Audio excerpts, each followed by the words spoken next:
Hi, it's me again. I hope you're all comfortable and ready for the last part of this story, which is the fourth King by Ted Seeger, and a quick recap of the last part that we read. So the fourth king went out and he found a wall, and it turned out there was child slaves building the wall, and the fourth king pleaded to get them free. So the fourth king gave the king his last present for the baby Jesus. So let's see what he's going to do next. Okay. We left the children with the shepherds and raced down the hillside, but the soldiers were searching in the valley, so we hid amongst the ruins and waited for them to go.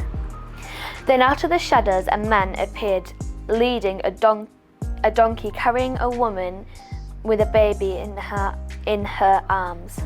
They looked frightened. The infant was starting to stir.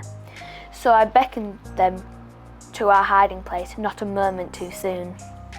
How silently we sat as the soldiers passed by, except for the newborn child who started to whimper. Quickly I gave him to the wooden lamb from my pocket.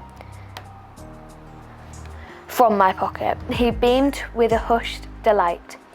But the soldiers had turned back and we were coming closer. What were we to do?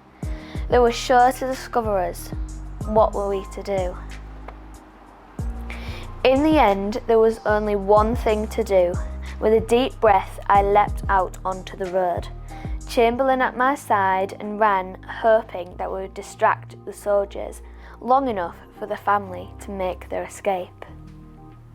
Sure enough, the soldiers gave chase and were soon gaining on us, but somehow we drew our purses to the next valley before I stumbled to a stop.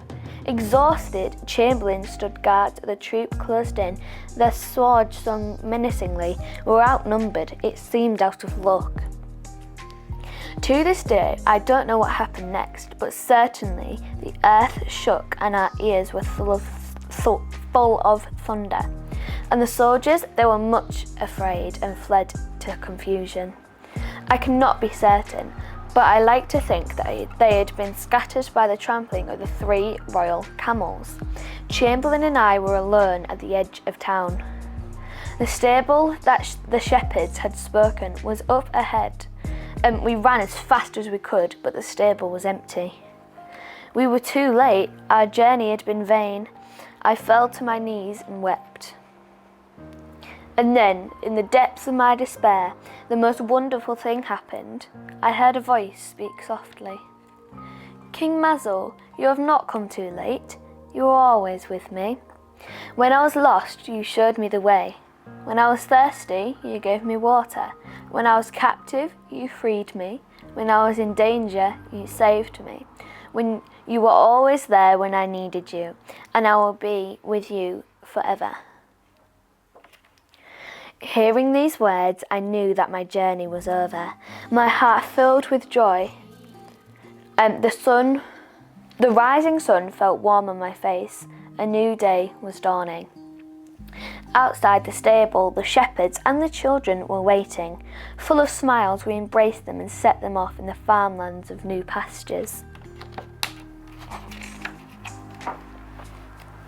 And so, though it had hardly mattered now, I never did meet the 3 kings, Balthazar, Melchior, and Caspar, returned to their kingdoms, but I did not.